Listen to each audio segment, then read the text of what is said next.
السلام علیکم ورحمۃ اللہ وبرکاتہ۔ وعلیکم السلام ورحمۃ اللہ وبرکاتہ۔ نحمده ونصلی علی رسولہ الکریم، اما بعد فاعوذ باللہ من الشیطان الرجیم، بسم اللہ الرحمن الرحیم، رب اشرح لی صدری ویسر لی امری واحلل عقدۃ من لسانی یفقہوا قولی۔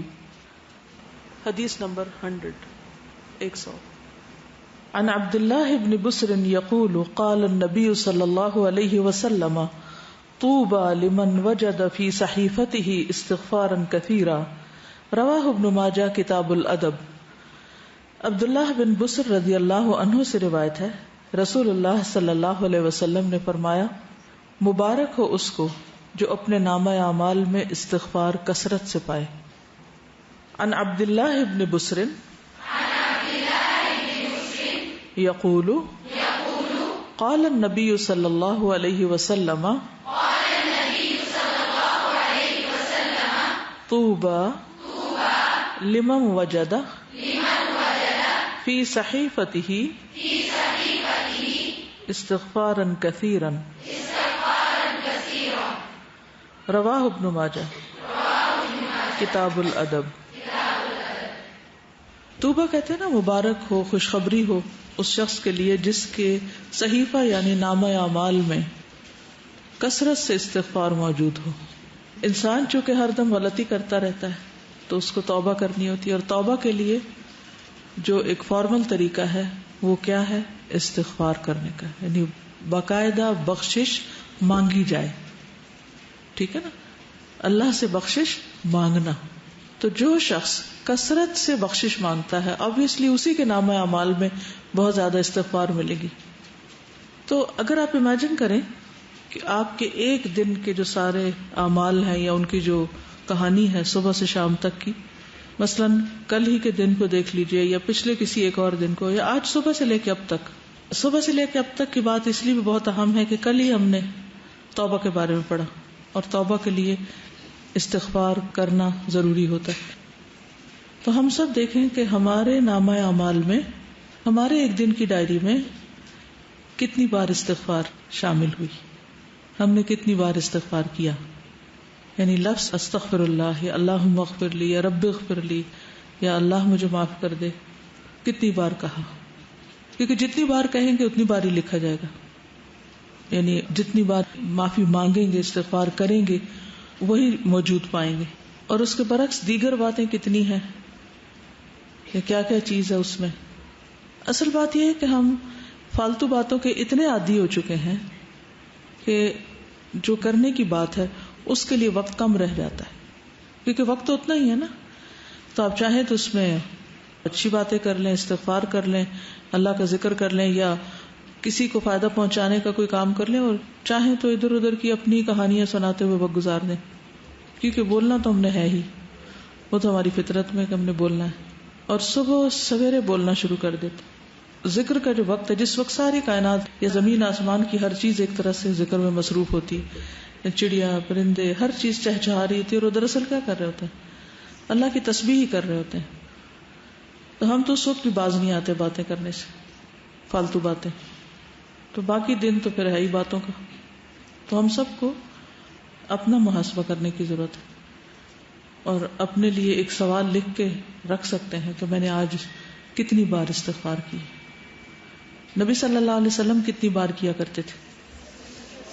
جی 70 سے 100 بار کیا کرتے تھے، اور وہ اللہ کے رسول تھے، اور ان کے اگلے پچھلے گناہ سب معاف کر دیے گئے تھے۔ اور ہمارا طرز عمل کیا ہے؟ وجہ یہ ہے کہ ہمیں اپنی غلطیوں کا احساس ہی نہیں ہے، کہ جب احساس ہوتا ہے، ایک تڑپ آتی ہے، ایک پریشانی ہوتی ہے، تو پھر ہی انسان اس کے ازالے کی کوشش کرتا ہے نا۔ مثلا اگر کسی کے جسم میں کوئی بیماری ہو، جیسے کینسر ہوتا ہے، اور اس کو پتہ ہی نہ ہو کہ وہ بیمار ہے، تو کیا وہ علاج کرائے گا؟ نہیں کرے گا، حتیٰ کہ وہ مرض اس کے لیے کیا بن جاتا ہے؟ جان لیوا بن جاتا ہے۔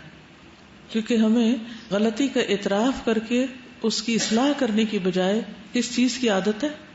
اپنے آپ کو جسٹیفائی کرنے کی، کہ جو ہم سوچ رہے ہیں، جو ہم کر رہے ہیں وہ بالکل ٹھیک ہے۔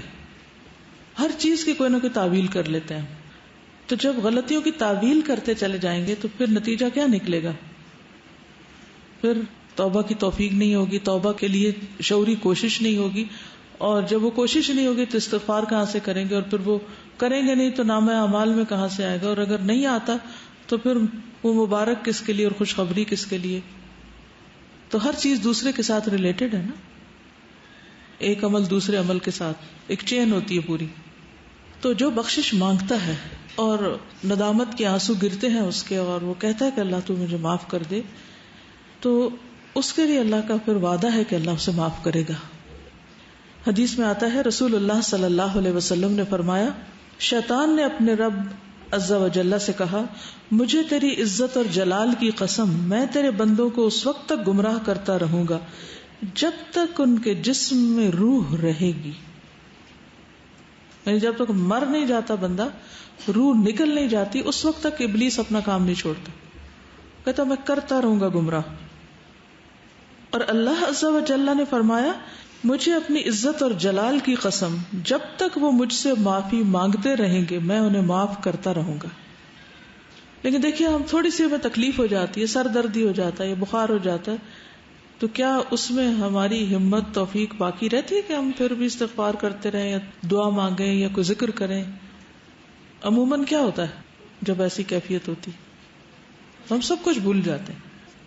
لوگوں سے بات کرنا، کچھ پڑھنا، کوئی کام کرنا، ہر چیز ایک بوجھ لگتا ہے، کچھ بھی نہیں کرنا چاہتے. پھر ہم بخاری کی روایت میں آتا ہے، اے عائشہ مجھے تمہارے بارے میں اس طرح کی خبریں ملی ہیں، اگر تم واقعی اس معاملے میں پاک و صاف ہو تو اللہ تمہاری پاکی بیان کر دے گا، لیکن اگر تم نے کسی گناہ کا ارادہ کیا تھا تو اللہ کی مغفرت چاہو، استغفار کرو، اس کے حضور توبہ کرو، کیونکہ بندہ جب اعتراف کر لیتا ہے اور پھر اللہ کی بارگاہ میں استغفار کرتا ہے تو اللہ اس کی توبہ قبول کر لیتا ہے. دیکھیے جب بھی کسی پر کوئی الزام لگتا ہے تو دو میں سے ایک صورتیں ہوتی ہیں، ایک یہ کہ وہ شخص مجرم نہیں ہوتا، اس نے جرم نہیں کیا ہوتا، اور دوسرا یہ کہ اس نے یا کیا ہوتا ہے یا اس کا ارادہ کیا ہوتا ہے. دو میں سے ایک ہی چیز ہے نا. تو اگر کوئی شخص اس پہ کوئی الزام لگا اور اس نے غلط کام کیا ہی نہیں تو اس کو بالکل اطمینان رکھنا چاہیے کہ میں اس معاملے میں بالکل سچا ہوں اور کسی کی باتوں پر مجھے اوفینڈ نہیں ہونا، مجھے بھڑکنا نہیں، اور مجھے چیخنا چلانا نہیں اور بدتمیزی کا طوفان برپا نہیں کرنا. اللہ کو پتا ہے میں نے غلط کام نہیں کیا، اور حمایت کے لیے اللہ کافی ہے. اور دوسرا یہ کہ انسان جب گلٹی کانشیس ہو، اس کو پتا ہو کہ اس نے نیت کی تھی، ارادہ کیا تھا اور کچھ نہ کچھ وہ اس راہ پہ چل پڑا تھا یا پھر کر گزرا تھا، تو پھر اس صورت میں بھی صفائی دینے کی اور اپنے آپ کو سچا ثابت کرنے کے لیے جھوٹ بولنے کی ضرورت نہیں. اور اگر کوئی ایسا کرے گا تو اس کے لیے معافی کا کوئی دروازہ نہیں پھر، کیونکہ وہ ایک تو غلط کر چکا اور دوسرا اس پہ جھوٹ بول رہا ہے، اور جھوٹ بول کر ایک اور گناہ کر رہا ہے، اور پھر اس جھوٹ کو چھپانے کے لیے شاید ایک اور جھوٹ بولنا پڑے. اس طرح وہ گناہوں کی دلدل میں پھنستا چلا جائے گا. تو کبھی بھی کوئی ایسی بات ہو تو سب سے پہلے تو اپنے آپ کا حساب لے، محاسبہ کرے، یہ جو میں نے کیا ہے، یہ جو کہا ہے، اس میں اصل حقیقت کیا ہے، کیونکہ یہ اللہ جانتا تھا یا بندے کو خود پتا ہوتا ہے کہ وہ کہاں کھڑا ہے. تو ان دونوں صورتوں میں کتنی بہترین نبی صلی اللہ علیہ وسلم نے راہ دکھائی ہے، اور اس میں انسان کے لیے اطمینان ہی اطمینان ہے. پھر یہ ہے کہ معافی کی امید بھی رکھنی چاہیے، کیونکہ شیطان انسان کے اندر بار بار یہ وسوسہ ڈالتا ہے کہ اللہ تمہیں نہیں معاف کرے گا. اس وسوسے سے بچنا چاہیے، کیونکہ اللہ کا وعدہ ہے وہ معاف کرے گا، تو وہ کیوں نہیں کرے گا؟ وہ ظالم نہیں ہے. رسول اللہ صلی اللہ علیہ وسلم نے فرمایا، اللہ تعالیٰ فرماتا ہے، اے ابن آدم جب تک تو مجھے پکارے گا اور مجھ سے پر امید رہے گا، ہوپ فل رہے گا، میں تجھے بخشتا رہوں گا جو بھی گناہ ہوں گے، اور کوئی پرواہ نہ کروں گا کہ کون سے گناہ ہیں. اے ابن آدم اگر تیرے گناہ آسمان کی بلندیوں تک پہنچ جائیں تو پھر تو مجھ سے بخشش طلب کرے تو میں پرواہ کیے بغیر تجھے بخش دوں گا، ولا ابالی، مجھے پرواہ ہی نہیں. کیونکہ ہمارا کوئی گناہ اللہ تعالیٰ کو نقصان نہیں دیتا. بندے عام طور پر جب بندوں کو معاف نہیں کرتے تو کیوں نہیں کرتے؟ کیونکہ بندے بندوں سے ہرٹ ہو جاتے ہیں، یا بندوں کو بندے نقصان پہنچا جاتے ہیں تو وہ معاف نہیں کر پاتے. ہمارا کوئی گناہ اللہ تعالیٰ کو اس طریقے پر ہرٹ نہیں کرتا اور نہ اس کو کوئی نقصان ہوتا ہے. وہ ایک حدیث قدسی میں آتا ہے نا کہ اگر سارے کے سارے اول و آخر جن و انس سب سے زیادہ فاسق و فاجر شخص کی طرح ہو جائے، اس کے دل کی طرح ہو جائے، تو یہ چیز اللہ کی بادشاہت میں کچھ بھی کمی نہیں کرتی. اللہ کو اس کی کوئی پرواہ نہیں، کوئی فکر نہیں، نقصان کچھ نہیں اس کا. بندوں کا تو نقصان ہو جاتا ہے نا، اللہ کا کوئی نقصان نہیں ہوتا. تو اس لیے اللہ تعالیٰ کو معاف کرنے میں مشکل بھی کوئی نہیں، اور ویسے بھی وہ عزیز و مقتدر ہے. اے ابن آدم، اگر تو زمین کے برابر گناہ لے کر میرے پاس آئے اور اس حال میں مجھ سے ملے کہ میرے ساتھ شرک نہ کیا ہو تو میں تجھے ان گناہوں کے بقدر بخشش عطا کروں گا. پوری زمین بھی ایک بندے کے گناہوں سے بھر جائے تو بھی اللہ تعالیٰ معاف کر دیتا ہے اگر بندہ سچے دل سے توبہ کرنے والا ہو. اس میں وہ مثال بھی آپ یاد رکھیے 99 قتل کرنے والے کی، 99 بندوں کے قاتل کی، اللہ تعالیٰ نے اس کو بھی معاف کر دیا، حالانکہ ابھی وہ اس راہ پہ چلا ہی تھا. عربی کے الفاظ بڑے خوبصورت ہیں کہ جس کا مفہوم کچھ اس طرح بنتا ہے، اگر تو آسمان بھر گناہ لائے تو اسی مقدار سے میں تمہارے پاس بخشش لاؤں گا، اور زمین بھر اگر تو گناہ لائے تو زمین بھر بخشش سے تیری طرف آؤں گا. لیکن اصل چیز کیا ہے؟ اعتراف، جو سب سے مشکل کام ہے اپنی غلطی کا. یہ کہنا کہ آئی واز رانگ، میری غلطی ہے، میں نے غلط کیا، یہ دنیا کا مشکل ترین کام ہے. غلطی کرنے کے بعد عموماً ہم یہی کہتے ہیں نہیں میں نہیں غلط، دوسرا بندہ غلط ہے، اس کی غلطی، دوسرے کو بلیم کرتے ہیں اور اپنی غلطی بھول جاتے ہیں. تو توبہ کے لیے لازمی شرط یہ کہ پہلے بندہ مانے، اقرار کرے کہ ہاں میں نے غلط کیا، ورنہ زبان سے صرف تسبیح لے کے آپ سارا دن 1000 دفعہ کہتے رہے. اگر آپ مان ہی نہیں رہے اپنی غلطی تو کس بات کی معافی مانگ رہے ہیں؟ پھر کس بات کی توبہ کر رہے ہیں؟ کس بات پہ استغفار کہہ رہے ہیں؟ نہ آپ وہ بری عادت چھوڑ رہے ہیں اور نہ ہی آپ اس کا اقرار کر رہے ہیں اور نہ آپ اس پہ شرمندہ ہیں اور نہ آپ کو پورا یقین ہے کہ اللہ اس کو معاف کر دے گا. تو پھر کر کیا رہے ہیں آپ؟ صرف زبان کی ایکسرسائز یا ہاتھوں سے دانے پھینکتے چلے جا رہے ہیں کہ میں استغفار کر رہا ہوں. پھر یہ کہ جب انسان اللہ سے پر امید ہوتا ہے اور واقعی یہ یقین رکھتا ہے کہ میرا رب ہے جو مجھے معاف کرے گا یا معاف کر سکتا ہے یا وہ کرتا ہے، ضرور کرتا ہے، تو ایسا شخص پر کبھی مایوس نہیں ہوتا، وہ مایوسی کے قریب نہیں جاتا، وہ ہر حال میں پر امید اور مطمئن رہتا ہے. ابو ہریرہ کہتے ہیں میں نے نبی صلی اللہ علیہ وسلم کو فرماتے ہوئے سنا، ایک بندے نے بہت گناہ کیے اور کہا ہے میرے رب میں تیرا ہی گناہ گار بندہ ہوں، تو مجھے بخش دے، یعنی میں ہی تیرا گناہ گار بندہ ہوں، تو مجھے معاف کر دے. اللہ رب العزت نے فرمایا میرا بندہ جانتا ہے کہ اس کا کوئی رب ہے جو گناہ معاف کرتا ہے اور گناہ کی وجہ سے سزا بھی دیتا ہے. اس کو یہ بھی یقین ہے کہ اگر نہیں معافی ملی تو پکڑ ہو جائے گی. تو میں نے اپنے بندے کو بخش دیا. پھر بندہ رکا رہا جتنا اللہ نے چاہا، جتنی اللہ نے اس کو توفیق دی وہ گناہ سے رکا رہا. پھر اس نے گناہ کر لیا اور عرض کیا اے میرے رب میں نے پھر گناہ کر لیا، پھر غلطی ہو گئی، اسے بھی بخش دے. اللہ تعالیٰ نے فرمایا میرا بندہ جانتا ہے کہ اس کا کوئی رب ہے جو گناہ معاف کرتا ہے اور اس کے بدلے میں سزا بھی دیتا ہے. میں نے اپنے بندے کو بخش دیا.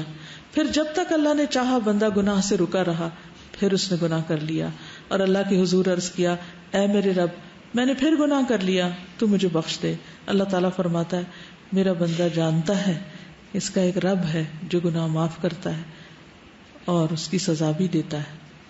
تو میں نے اپنے بندے کو 3 مرتبہ بخش دیا، بس اب جو چاہے عمل کرے. اس کا مطلب نہیں جو چاہے اب گناہ کرے تو اب آئندہ کے لیے بھی اس کی بخشش ہوگی. مطلب یہ کہ جب بھی اس سے گناہ ہو تو دیر نہ کرے. وہ فارسی میں آتا نا 100 بار گر توبہ شکستی باز آ، 100 بار بھی توبہ ٹوٹ جائے تو بھی باز آ جاؤ، پھر بھی پلٹ آؤ، پھر بھی لوٹ آؤ، کیونکہ وہ رب 100 بار توبہ کرنے والوں کو 100 بار معاف کر دیتا ہے.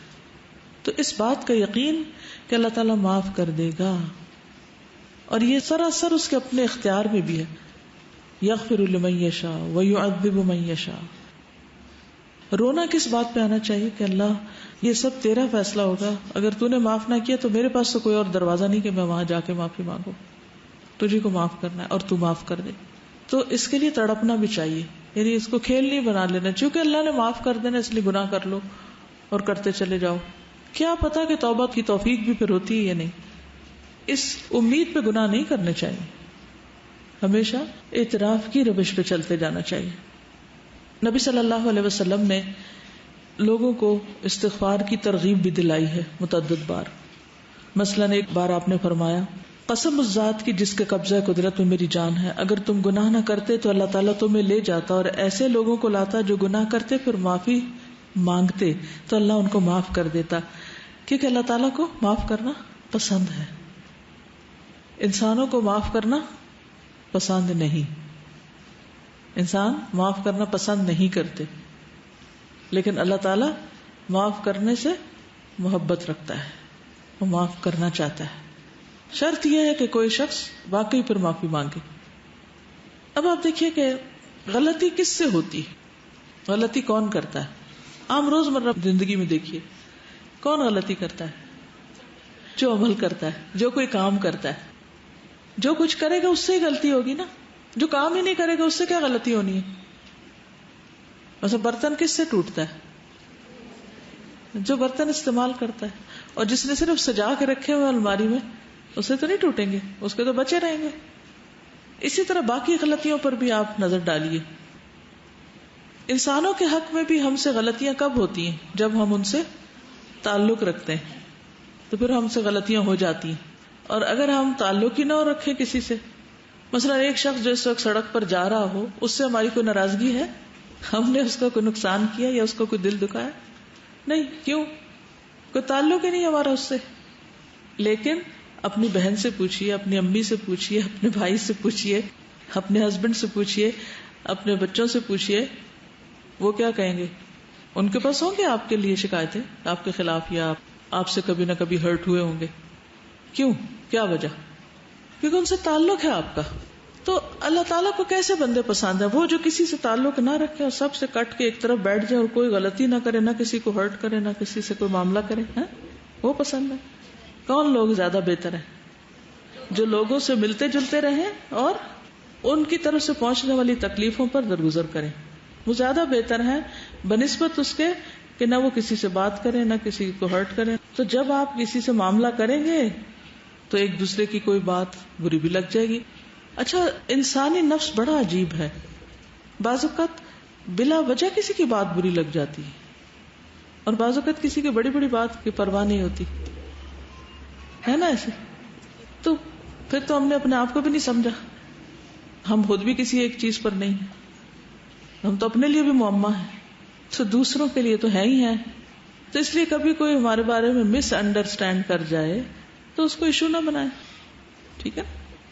تو ایزی رہیں گے. ہین لین سہل قریب. تو ایزی رہنے میں آسانی یہ ہے کہ پھر انسان نہ دوسروں پہ بوجھ ہوتا ہے اور نہ دوسرے اس پہ بوجھ ہوتے ہیں. کسی کو ٹکر لگ جائے، کسی کی کچھ خرابی ہو جائے تو سوری کر لیں، بات ختم، اور چلتے چلے جائیں، آگے بڑھتے جائیں. ورنہ اس کے علاوہ کوئی چارہ نہیں اور کوئی طریقہ نہیں کہ آپ زندگی میں پروگرس کر سکیں. آگے بڑھنے کے لیے معاف کرنا ہی پڑے گا، بھولنا ہی پڑے گا. دوسروں کی غلطیاں ایسی چیز نہیں ہوتی کہ جن کو آپ یاد رکھیں، ٹھیک ہے نا؟ یہ یاد رکھنے کی چیزیں نہیں ہیں، لیکن عموماً ہم یاد رکھنے والی چیزیں تو بھول جاتے ہیں، ان میں تو ہمارا حافظہ خراب ہے. اور جو یاد نہیں رکھنا چاہیے وہ ہم بھولتے نہیں، کیونکہ ہم بھولنے دیتے نہیں، ان کی گرہ باندھ کے رکھتے ہیں. تو اگر آپ کو بہت ہی شوق ہے کچھ یاد رکھنے کا تو کوئی اچھی چیزیں یاد رکھ لیں، تو خود بھی خوش رہیں گے، دوسروں کو بھی خوش رکھیں گے. اسی لیے ہمیں کچھ ڈھنگ کی چیزیں یاد ہی نہیں رہتی کیونکہ ہمارا دماغ کس میں الجھا رہتا ہے. مثلا کتاب آپ کے آگے رکھی ہوئی ہے، صبح ٹیسٹ بھی ہے اور آپ کو سبق یاد نہیں ہو رہا، کیا وجہ ہے؟ پوچھا کرے رک کر، کیا مسئلہ کیا ہے، کیوں ایسا ہو رہا میرے ساتھ؟ تو کوئی نہ کوئی الجھن ہوگی آپ کے دماغ میں جو اتنی آپ کو الجھائے ہوئے ہوگی کہ آپ کی نظریں بھی الفاظ پہ نہیں ٹک رہی ہوگی. تو کرنا کیا چاہیے ایسے میں جب آپ کو کوئی چیز اتنا زیادہ ڈسٹرب کر دے؟ پھر ہوتے جانا چاہیے. کیا کریں گے؟ اس شخص کو جس نے 99 قتل کیے تھے اسے کیا سجیسٹ کیا تھا؟ جگہ تبدیل کر لو. جی، نیک لوگوں کی بستی میں چلے جاؤ. تو ہم کیا کر سکتے ہیں؟ مثلا نہیں پڑھی جا رہی نا بات، تو آپ اس وقت بند کر دیں کتاب، اٹھ کے کچھ اور کرنے چلے جائیں. 5 منٹ لے لیں، 10 لے لیں، کچھ اور کام کر لیں. اتنے میں خوب دماغ خالی سوچ بھی لے گا اور جو کچھ اس میں آ رہا ہے اس الجھاؤ کا کوئی سلجھاؤ ہو بھی جائے گا اور پھر واپس پلٹ آئے، پھر آ کے فریش کام شروع کر دیں. یا اس وقت کوئی ایسا کام لے لیں کہ جس میں بہت زیادہ آپ کو ذہنی یکسوئی نہ چاہیے، تھوڑے سے اڑ جائے وہاں سے، اس جگہ کو چھوڑ دیں. غصے کا بھی علاج کیا ہے؟ جگہ چھوڑ دیں، پوزیشن بدل لیں بیسیکلی. تو ان چیزوں کا بھی علاج یہی ہے کہ آپ ہٹ جائیں وہاں سے.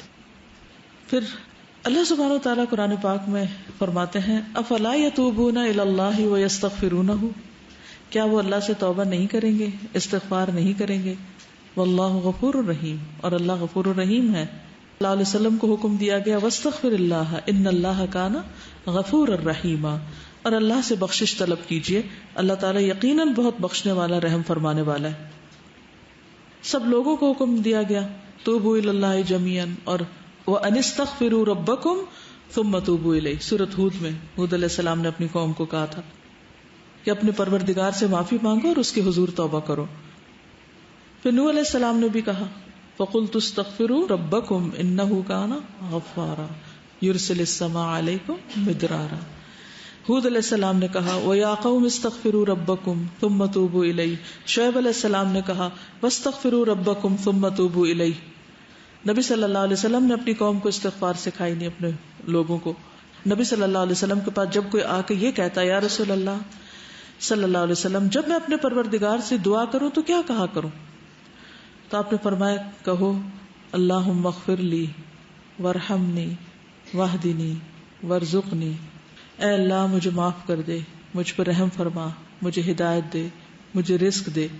اس کے بعد آپ نے انگوٹھے کو نکال کر باقی 4 انگلیوں کو بند کر کے فرمایا یہ 4 چیزیں دنیا اور آخرت دونوں کی جامع ہے، یعنی جس کو یہ 4 چیزیں مل گئی اس کو دنیا آخرت سب کچھ مل گیا. 2 سجدوں کے بیچ میں ہم یہ دعا پڑھتے ہیں نا، ٹھیک ہے، تو تھوڑا شعوری طور پر پڑھنے کی کوشش کریں کیونکہ اس میں دنیا اور آخرت کی بھلائیاں ہیں اس دعا میں. اور ویسے بھی دعا کرتے وقت اگر انسان استغفار کرتا ہے تو ایک طرح سے پہلے اس کے گناہ دھل جاتے ہیں، پھر اس کے بعد اللہ کا قرب مانگتا ہے، اللہ کی محبت مانگتا ہے، باقی چیزیں مانگتا ہے. تو یہ ایسے ہی ہے کہ جیسے انسان پہلے نہائے دھوئے پھر خوشبو لگائے، ٹھیک ہے نا. نبی صلی اللہ علیہ وسلم اسلام قبول کرنے والے کو سب سے پہلے استغفار سکھاتے تھے. یہ صحیح مسلم کی روایت ہے. کان رسول اللہ صلی اللہ علیہ وسلم یعلم من اسلم یقول اللہم اغفر لی وارحمنی واہدنی وارزقنی.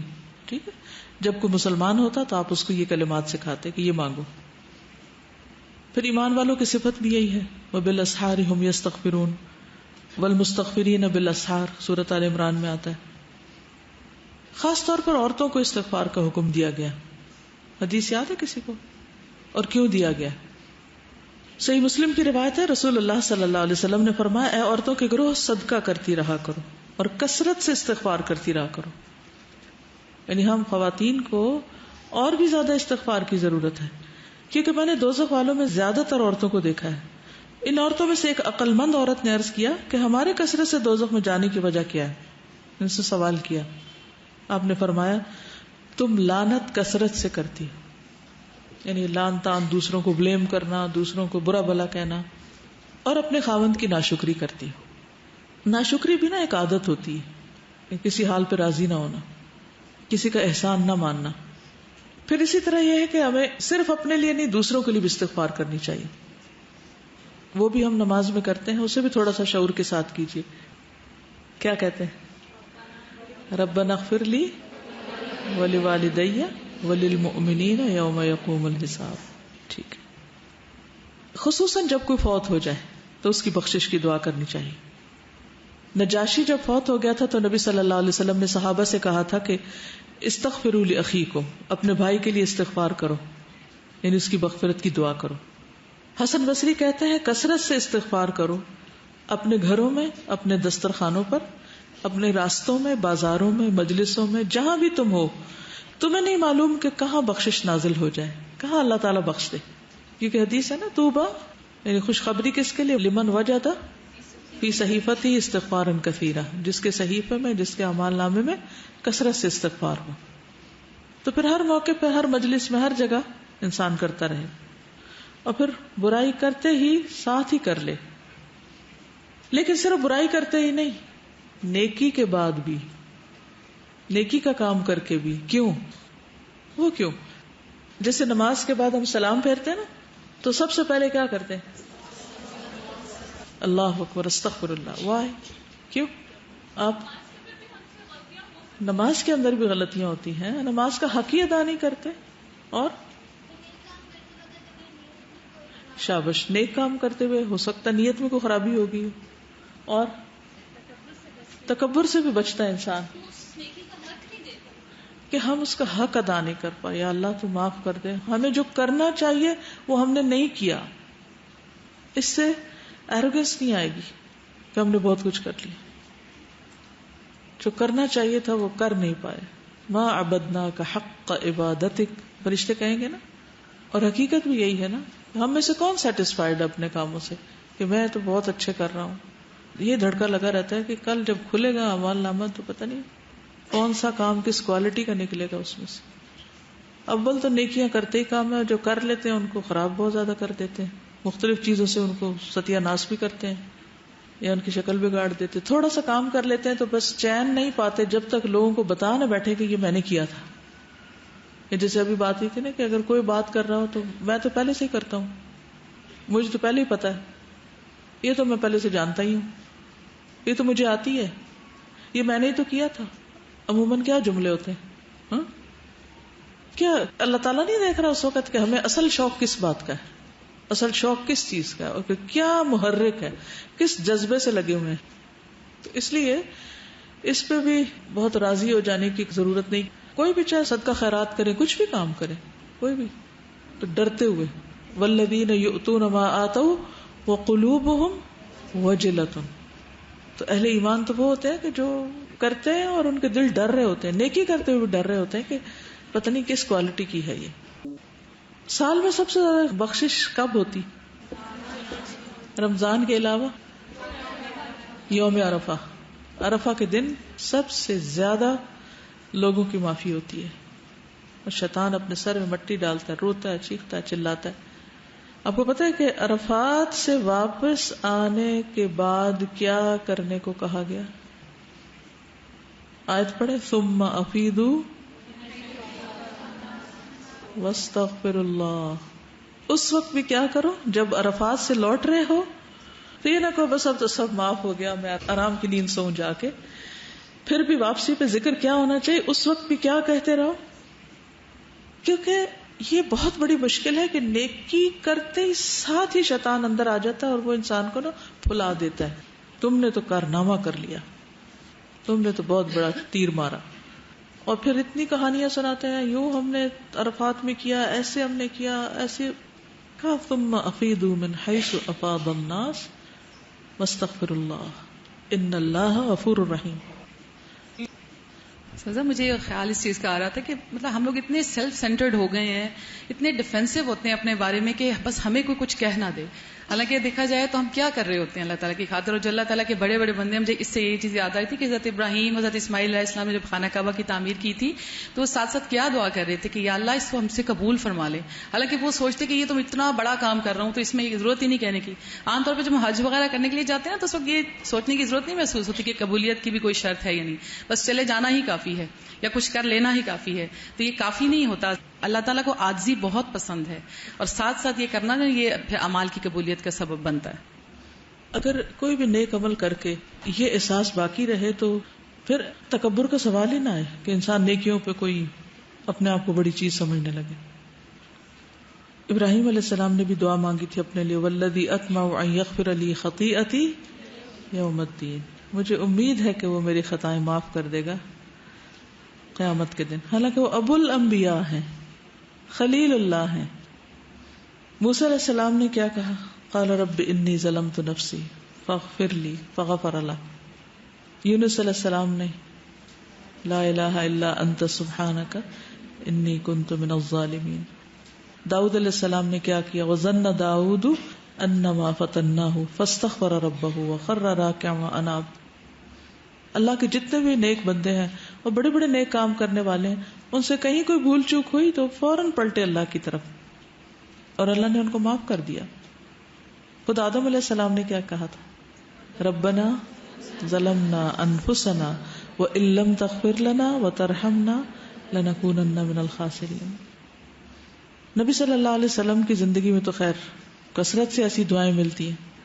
آج جب میں آ رہی تھی تو میں دل چاہ رہا تھا کہ کلاس میں جتنی بھی آپ کی مثلاً اس کتاب میں دعائیں ہیں قرآنی یا مسنون، سب کو اگر آپ مارک کر لیں کہ کتنی کثرت سے استغفار کا یا رب اغفر لی کا یا اغفر لنا کا یا فاغفر لی کا لفظ آیا ہے، تو اگر ان کو جمع کریں تو حیرت ہوتی ہے کہ اتنی زیادہ دعاؤں میں بس معافی ہی مانگی گئی ہے. کیونکہ انسان کی اگر معافی ہو جائے تو باقی سب چیزیں تو خود ہی ٹھیک ہو جائیں گی. عمران بن حسین کہتے ہیں کہ نبی صلی اللہ علیہ وسلم کی اکثر دعا یہ ہوتی تھی، اللہم اغفر لی ما اخطأت وما تعمدت وما اسررت وما اعلنت وما جہلت وما تعمدت. اے اللہ میرے ان گناہوں کو معاف فرما جو میں نے غلطی سے کیے یا جان بوجھ کے کیے، چھپ کر کیے، اعلانیہ طور پر کیے، نادانی میں کیے یا جانتے بوجھتے ہوئے کیے. یعنی گناہوں کی بھی قسمیں ہیں نا، کوئی کسی طرح ہو جاتا ہے، کوئی کسی طرح، کوئی کسی طرح. پھر سونے سے پہلے نبی صلی اللہ علیہ وسلم جب بستر پر جاتے، حدیث میں آتا ہے جب آپ تشریف لاتے تو جب لیٹتے، اذا اخذ مضجعه من الليل فقال بسم الله وضعت جنبي اللهم اغفر لي ذنبي واخسأ شیطانی وفک رہانی وجعلنی فی الندی الاعلی. اے اللہ تو میرے گناہ بخش دے، میرے شیطان کو ذلیل کر، میری قید کو کھول دے اور مجھے اعلیٰ و عرفہ مجلس کا ہم نشین کر دے. اعلیٰ و عرفہ مجلس کون سی ہے؟ فرشتے، صالحین وغیرہ. پھر اسی طرح رات میں کسی بھی وقت آپ کی آنکھ کھلتی تو اس وقت بھی دعا کرتے. پھر جب تہجد پڑھتے تو سجدے میں پڑھتے رب اغفر لی ما اسررت وما اعلنت، اللہ میرے پوشیدہ اور ظاہر تمام گناہ معاف کر دے. بیت الخلاء سے واپس باہر آنے پر غفرانک، مسجد سے نکلنے پر. اب آپ دیکھیے کہ مسجد سے نکلنے پر انسان کیا سوچتا ہے، نیک کام کر کے نکلا ہوں، لیکن آپ کی دعا کیا تھی؟ بسم اللہ والصلاۃ والسلام علی رسول اللہ رب اغفر لی وافتح لی ابواب رحمتک. جب نکلتے تھے تو ساتھ یہ بھی پڑھتے تھے. پھر اسی طرح نماز کی جو استفتاح کی دعائیں ہیں ان میں سے بھی ایک دعا ایسی ہے جس میں استغفار آتا ہے. رکوع سجدے میں تو خیر ہے ہی. آتی ہے کسی کو رکوع سجدے کی دعا؟ کیا ہے؟ سبحانک اللہم ربنا وبحمدک اللہم اغفر لی. ٹھیک ہے. آپ سجدے میں یہ دعا بھی پڑھتے تھے، اللہم اغفر لی ذنبی کلہ دقہ وجلہ واولہ وآخرہ وعلانیتہ وسرہ. پھر دو سجدوں کے بیچ میں ایک تن اللہم اغفر لی ورحمنی، دوسری یہ بھی تھی رب اغفر لی. یعنی وہ پڑھنے کے بعد اگر آپ یہ بھی ایڈ کرنا چاہیں تو کر سکتے ہیں. کیونکہ اس دفعہ رمضان میں جب کافی دیر بیٹھے رہتے تھے تو میں سوچتی کہ اچھا 3 دفعہ شاید یہ دعا پڑھ لیں، 5 دفعہ پڑھ لیں، اس کے علاوہ کیا ہوگا، یعنی اور کیا ہوگا جو یہاں پڑھا جا سکتا ہے. تو نبی صلی اللہ علیہ وسلم کثرت سے رب اغفر لی پڑھتے تھے. پھر اسی طرح تشہد میں پھر سلام پھیرنے کے بعد بھی حضرت علی کہتے ہیں کہ رسول اللہ صلی اللہ علیہ وسلم جب نماز سے سلام پھیرتے تو فرماتے اللہم اغفر لی ما قدمت وما اخرت وما اسررت وما اعلنت وما اسرفت وما انت عالم به منی انت المقدم وانت المؤخر لا الہ الا انت. پھر اسی طرح دن میں چلتے پھرتے کثرت سے آپ استغفار کرتے تھے، 70 سے 100 بار استغفار کرتے. ایک مجلس میں صحابہ کہتے ہیں ہم گنتے تھے تو آپ یعنی 70 بار استغفار کر لیتے تھے ایک مجلس میں. اگر 70 دفعہ استغفار کریں تو باقی باتیں کتنی ہوں گی، اور ہماری مجلس میں کتنی دفعہ استغفار ہوتا ہے. آخر میں بھی کر لیں تو بڑی خوش قسمتی کی یاد رہے کہ اختتام مجلس ہی کی دعا پڑھ لیں. مجلس سے آپ کیا مراد لیتے؟ جیسے یہ درس کلاس ہے یا کچھ اور؟ مثلاً کون سی مجلس؟ کوئی بھی گیدرنگ، فرینڈس کی گیدرنگ، فیملی گیدرنگ، شادی کے موقع پر، پارٹی میں، گھر میں، اپنے روم میں، ٹیلی فون پہ، ہاں کوئی بھی گروپ ورک جب کر رہے ہوتے ہیں. اصل میں ہم کہتے تو ہم سنت کے بڑے پیروکار ہیں، لیکن حقیقت میں روح نہیں پائی ہم نے کہ ہمارے اندر بھی وہ کچھ چیزیں آ جائیں. پھر ہم یہ کہتے ہیں نہیں وہ تو نبی صلی اللہ علیہ وسلم کے لیے خاص تھی. ٹھیک ہے، آپ سے بڑھ کر کسی نے کوئی بڑا کام نہیں کیا، لیکن آپ کے لیے کیا صورت اتری؟ اذا جاء نصر اللہ والفتح ورأیت الناس يدخلون فی دین اللہ افواجا فسبح بحمد ربک واستغفرہ انہ کان توابا. اس کے بعد آپ نے خاص طور پر اور کثرت سے استغفار شروع کر دی. اتنی بڑی اچیومنٹ کے بعد، مشن مکمل ہو گیا اس کے بعد. تو ٹھیک ہے وہ اگر 100 بار کرتے تھے یا 70 بار، تو ہمیں کم از کم کتنی بار کر لینی چاہیے، یا ہمیں ضرورت نہیں؟ اصل بات یہ کہ اگر ہمارا شعور زندہ ہونا کہ جب ہم کوئی بات کر رہے ہوتے ہیں، کوئی کام کر رہے ہوتے ہیں، تو اس کے بیچ میں ہی ہمیں اگر احساس ہونے لگے کہ کچھ ٹھیک نہیں ہوا، تو آپ دیکھیں کہ یہ جو ڈپریشن کے فٹس پڑتے ہیں نا، اور یہ دل گھبرانے کے اور یہ پریشانی کے اور کہ وہ لو ہو رہا ہے سب، تو وہ شروع ہونے ہی لگے تو پکڑ لیں اپنے آپ کو. اب لیٹ نہ جایا کرے اس کے آگے کہ ہاں چڑھائی کر دو مجھ پر بے بسی یا اداسی کا فٹ یا غم کا یا غصے کا یا کسی چیز کا. اسے کنٹرول نہ کرنے دیا کرے اپنے آپ کو، اسی وقت ہوشیار ہو جایا کرے. اور ہوشیاری کے لیے کیا، جگہ تبدیل کر دیں، ہٹ جائیں وہاں سے، اور پھر اس کے بعد فوراً استغفار شروع کر دی، تسبیح شروع کر دی، کوئی اچھا کام شروع کر دیا. اور پھر آپ دیکھیں گے کہ وہ جو آیا تھا نا شیطان اپنی فوجوں کے ساتھ، تو آپ نے اس کو ہرا دیا، ناکام کر کے واپس بھیج دیا.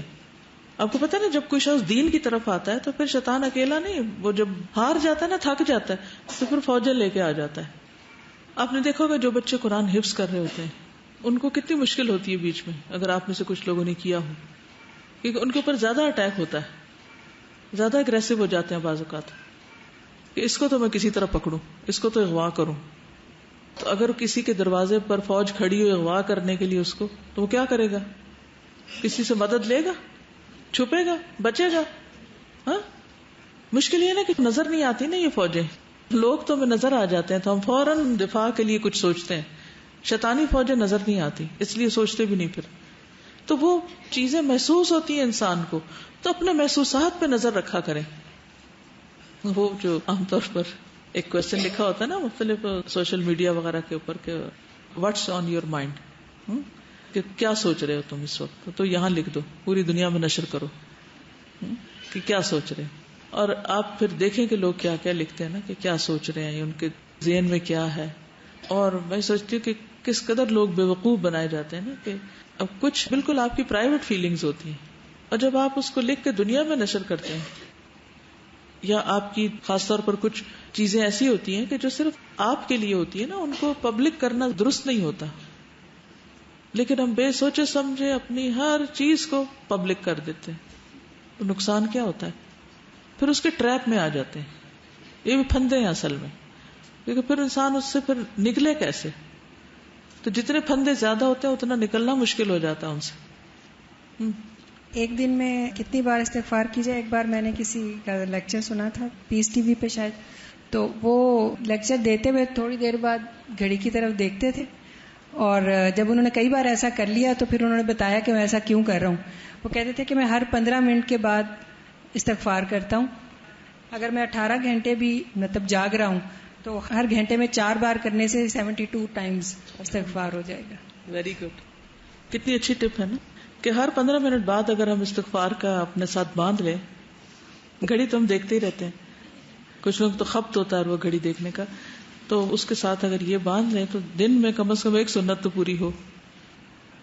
ابھی آپ نے بتایا نا کہ جیسے دوسروں کے لیے استغفار کریں، تو میں ایک ٹپ شیئر کرنا چاہوں گی جس کے اوپر میں نے عمل کیا تو مجھے اتنا فائدہ ہوا کہ جب آپ کی کوئی نیگیٹو فیلنگ آتی ہے اور ڈپریشن کا وہ ایک فیز آنا شروع ہوتا ہے، اور زیادہ تر ایسا ہوتا ہے کسی نے کچھ کیا ہوتا ہے تو تب زیادہ آپ ڈپریشن میں جاتے ہیں. ایک بک میں نے پڑھا تھا کہ اس وقت آپ اس شخص کے لیے استغفار کریں جو بہت مشکل ہوتا ہے، اور اگر آپ شعوری طور پہ کہنا کہ اللہم اغفر لہ وارحمہ، چند سیکنڈز میں نا وہ خیال چلا جاتا ہے آپ کے ذہن سے، اور پھر آپ بالکل ریلیکس ہو جاتے ہیں، بالکل نارمل ہو جاتے ہیں. وہ شخص آپ کے پہلے ساتھ بیٹھا ہوتا ہے اور آپ سے اس کو اریٹیشن ہو رہی ہوتی ہے، اور اسی شخص سے پھر آپ لاشعوری طور پہ خیر خواہی کر جاتے ہیں، اور بعد میں آپ کو یاد آتا ہے کہ یہ کیوں میں نے کیا، تو وہ پیچھے وہ استغفار جو آپ نے کیا ہوتا ہے. اور دوسرے کے لیے آپ اسی وقت کر سکتے ہیں نا استغفار جب آپ نے اس کو واقعی خود بھی معاف کر دیا ہو، ورنہ تو آپ اللہ سے بھی اس کے لیے بخشش نہیں مانگیں گے. پھر اسی طرح آپ دیکھیے کہ سواری پہ بیٹھتے ہوئے بھی، اور پھر دنیا سے رخصت ہوتے ہوئے حضرت عائشہ کہتی ہیں کہ رسول اللہ صلی اللہ علیہ وسلم وفات سے کچھ پہلے آپ پر پشت کا سہارا لیے ہوئے تھے. آپ نے کان لگا کے سنا آپ دعا کر رہے ہیں اللہم اغفر لی وارحمنی والحقنی بالرفیق الاعلی، اے اللہ مجھے بخش دے، مجھ پہ رحم کر اور مجھے رفیق اعلیٰ سے ملا۔ استغفار کے فائدے بھی قرآن و سنت سے ہمیں پتہ چلتے ہیں۔ سب سے پہلے تو ایک انسان کا دل صاف ہوتا ہے، اس کے اندر سے بری فیلنگ، برے وسوسے اور یہ چیزیں۔ ابن قیم کہتے ہیں کہ سینے کی گھٹن کے اسباب میں سب سے بڑا سبب اللہ سے اعراض کرنا ہے، دل کو اللہ کے سوا کسی اور کے ساتھ جوڑنا اور اللہ کے ذکر سے غفلت کرنا ہے، اور ہمیشہ دل سے سچا استغفار نکلنا جو ہے وہ دل کو تندرستی اور سلامتی کی طرف لوٹا دیتا ہے، یعنی گھٹن اور تنگی اس کی دور کر دیتا ہے۔ پھر یہ جسم کے اعضاء کا کفارہ بھی ہے، مختلف اعضاء سے جو غلطیاں ہوتی ہیں، 360 جوڑوں پر جو صدقہ واجب ہوتا ہے ان میں سے ایک استغفار بھی ہے۔ بیماریوں کا علاج بھی ہے۔ قتادہ کہتے ہیں کہ یہ قرآن تمہیں بیماری اور علاج بتاتا ہے، گناہ تمہاری بیماری ہے اور استغفار ان کا علاج ہے۔ اب یہ بات جو ہے کہ گناہ بیماری ہے اور استغفار علاج ہے، اس کے پیچھے کیا ریزن ہے؟ ایک تو یہ کہ دل کی بیماری، روحانی بیماری کہہ سکتے ہیں آپ، لیکن عام جو ہمیں جسمانی بیماریاں بھی ہوتی ہیں ان کے پیچھے بھی گناہ ہوتے ہیں، تو اللہ تعالیٰ بیماریوں کے ذریعے انسان کو ایک طرح سے پاک بھی کرتا ہے۔ تو بیماریوں کے علاج میں استغفار بھی شامل کر لینا چاہیے، چاہے وہ روحانی بیماریاں ہوں چاہے وہ جسمانی بیماریاں ہوں، کیونکہ نوح علیہ السلام نے جو اپنی قوم کو کہا تھا نا کہ استغفار کرو، تو اللہ تعالیٰ تمہیں کیا کچھ عطا کرے گا؟ بارشیں برسائے گا، باغ اگائے گا، اولاد دے گا اور یعنی مال دے گا۔ تو دنیا کی جو نعمتیں ہیں جن میں ایک صحت بھی ایک ہے، تو اس کے لیے بھی استغفار فائدہ مند ہے۔ امام ذہبی کہتے ہیں کہ بیماری کا علاج کثرت کے ساتھ سحری کے وقت استغفار کرنا اور سچی توبہ کرنا ہے، کیونکہ بہت سی جسمانی بیماریوں کا تعلق انسان کی روح کے ساتھ بھی ہوتا ہے، اس کی سوچ کے ساتھ بھی ہوتا ہے۔ پھر آپ دیکھیے کہ نبی صلی اللہ علیہ وسلم نے جو اپنے بارے میں فرمایا تھا نا کہ میرے دل پر پردہ سا آ جاتا ہے، غبار سا آ جاتا ہے، اس وجہ سے میں ایک دن میں 100 مرتبہ اللہ سے استغفار کرتا ہوں۔ اب علماء کہتے ہیں کہ آپ نے جو غین کا لفظ استعمال کیا نا، الغان یا غین، اس کا معنی ہوتا ہے وہ غفلت جو اللہ کے ذکر پر مداومت کی کمی سے ہوتی ہے، یعنی اللہ کے ذکر میں کمی اگر کسی وجہ سے ہو جائے، کئی وجوہات ہوتی ہیں، مثلا کیا وجہ ہوتی ہے ذکر میں کمی کی؟ خواتین کے لیے تو معقول وجہ ہے، معروف وجہ ہے، جب نماز نہیں پڑھتے تو خود بخود بہت سی چیزوں میں کمی آ جاتی ہے، دین کا نقصان ہوتا ہے۔ اسی طرح بعض کام انسان کو اپنے اندر اتنا مشغول کر لیتے، مثلا مرد حضرات جو مثلا مارکیٹ میں کھڑے ہیں، ان کو اپنی بزنس ڈیلز کرنی ہے، ادھر کی بات ادھر کی، ادھر کی ادھر کی، صبح سے دوپہر تک وہ اپنے کام میں لگے ہوئے ہیں، تو اب وہ ذکر کے لیے وقت نہیں پا رہے، بھاگے دوڑے نماز پڑھی، پھر دوبارہ جا کے اپنے کام میں لگ گئے۔ کچھ کام ایسے ہوتے ہیں جو پیورلی دنیا کے ہوتے ہیں اور اس میں آپ کو فلی کنسنٹریٹ کرنا پڑتا ہے، تو اس وقت آپ ساتھ ساتھ کوئی ذکر نہیں کر سکتے، تو کیا ہوتا ہے؟ آپ کی بیٹری لو ہو جاتی ہے، قدرتی طور پہ لو ہو جاتی۔ نماز سے وہ ریچارج ہوتی ہے، لیکن اس کے علاوہ بھی جو استغفار ہے وہ اس غبار کو، اس میل کو، اس پردے کو ہٹانے یا دھونے کا کام دیتا ہے۔ پھر اسی طرح غیبت کا کفارہ بھی ہے۔ بعض علماء کہتے ہیں کہ غیبت سے توبہ یہ ہے کہ آپ جس کی غیبت کریں اس کے حق میں بخشش کی دعا کریں، یعنی جس کی غیبت ہو گئی، اور کس کی غیبت ہوتی ہے؟ جس سے کوئی ناراضگی ہے، اس کے ساتھ کوئی گڑبڑ ہوئی، تو اس کے لیے استغفار کریں۔ تو جب اس کے لیے آپ کریں گے تو پھر اس سے ناراضگی بھی کم ہوگی اور تعلقات بھی ٹھیک ہو جائیں گے، اور آئندہ پھر غیبت کی ضرورت بھی نہیں پیش آئے گی۔ تو وہ اصلاح قلوب بھی کرتی ہے اور اصلاح احوال کا ذریعہ بھی بنتی ہے پھر استغفار۔ پھر یہ کہ عذاب ٹل جاتا ہے انسان سے۔ سورۃ الانفال میں آتا ہے وَمَا كَانَ اللَّهُ مُعَذِّبَهُمْ وَهُمْ يَسْتَغْفِرُونَ، اور اللہ ایسے لوگوں کو عذاب دینے والا نہیں جو استغفار کرتے ہیں۔ حدیث میں آتا ہے انسان جب تک اللہ تعالیٰ سے استغفار کرتا ہے اس وقت تک اللہ تعالیٰ کے عذاب سے محفوظ رہتا ہے، اللہ کے عذاب سے محفوظ رہتا ہے۔ حسن بصری کہتے ہیں اگر تم رات کے قیام اور دن کو روزہ رکھنے پر قدرت نہیں رکھتے، یعنی نہ تم صبح اٹھ پاتے اور نہ روزہ رکھتے ہو، تو جان لو کہ تم محروم ہو، خطاؤں اور گناہوں نے تمہارا دل جکڑ رکھا ہے، اس لیے تمہیں نیکی کی توفیق نہیں ہو رہی۔ خطاؤں اور گناہوں نے تمہارا دل جکڑ رکھا ہے، تو اس جکڑن کو نکالنا چاہیے۔ پھر استغفار رحمت کا ذریعہ ہے۔ قرآن پاک میں آتا ہے لولا تستغفرون اللہ لعلکم ترحمون، تم اللہ سے بخشش کیوں نہیں مانگتے تاکہ تم پہ رحم کیا جائے، یعنی اللہ کی رحمت پھر آئے گی جب تم استغفار کرو گے۔ اور پھر کبیرہ صغیرہ سب گناہوں کے لیے. اور خصوصاً والدین کے حق میں جب بندہ استغفار کرتا ہے تو ان کے مرنے کے بعد ان کے درجات بھی بلند ہوتے ہیں. ایک اور حدیث میں آتا ہے جو آدمی یہ پسند کرتا ہے کہ اس کا نامہ اعمال اسے خوش کر دے، یعنی اپنی کتاب دیکھ کے خوش ہو جائے، تو وہ کثرت سے استغفار کرے. پہلی حدیث میں تو مبارک کی بات ہے اور اس میں خوش ہونے کی بات ہے. حسن بصری نے ایک بوجھ اٹھانے والے کو اجرت پہ رکھا تو سارا راستہ اس کو یہی کہتے ہوئے سنا، الحمدللہ استغفر اللہ. تو حسن بصری نے اس کو کہا کیا بات ہے تم اس کے علاوہ کوئی اور کلام نہیں پڑھتے، یعنی یہی پڑھے جا رہے ہو؟ تو اس نے کہا میں نے آدھا قرآن یاد کر لیا ہے اور مجھے یہی پتا چلا کہ بندہ دو ہی حالات کے درمیان میں ہوتا ہے، یا تو اللہ کی طرف سے اسے کوئی نعمت ملتی ہے تو اس پہ شکر واجب ہوتا ہے، یا گناہ ہوتا ہے تو اس پر استغفار واجب ہوتی ہے. اس لیے میں ہمیشہ یہی کہتا رہتا ہوں. حسن بصری نے خود سے کہا اے حسن تجھ سے تو یہ بوجھ اٹھانے والا زیادہ سمجھدار ہے، یعنی اس کو یہ حکمت کی بات پتہ چل گئی. تو اب انشاءاللہ تعالی میں چاہوں گی کہ کچھ دعائیں جو ہیں استغفار کی ان کو اکٹھا کر لیا جائے اور کوشش کی جائے کہ اگر ہر روز پڑھ سکیں یا کم از کم ہفتے میں ایک دفعہ یا کوئی وقت ایسا مقرر کر لیا جائے. خصوصاً سحری کا وقت استغفار کا وقت ہے، ویسے سارا دن ہی ہے لیکن وبالاسحار هم یستغفرون ٹائم کے ساتھ سحری کے وقت کو بتایا گیا. اور ان دعاؤں میں جیسے رب انی ظلمت نفسی فاغفر لی، رب اغفر وارحم وانت خیر الراحمین، رب اغفر لی ولوالدی ولمن دخل بیتی مؤمنا وللمؤمنین والمؤمنات، رب اغفر لی ولاخی وادخلنا فی رحمتک وانت ارحم الراحمین، ربنا اتمم لنا نورنا واغفر لنا، پھر ربنا اغفر لنا ذنوبنا واسرافنا فی امرنا وثبت اقدامنا، پھر ربنا اغفر لنا ولاخواننا الذین سبقونا بالایمان، ربنا اغفر لنا ذنوبنا وکفر عنا سیئاتنا وتوفنا مع الابرار، ربنا لا تجعلنا فتنة للذین کفروا واغفر لنا ربنا انت ولینا فاغفر لنا وارحمنا وانت خیر الغافرین، سمعنا واطعنا غفرانک ربنا والیک المصیر. اور پھر سید الاستغفار جو ہے تو اللہ تعالی ہم سب کی بخشش فرمائے. سبحانک اللہم و بحمدک اشہد ان لا الہ الا انت استغفرک و اتوب الیک. السلام علیکم و رحمۃ اللہ وبرکاتہ.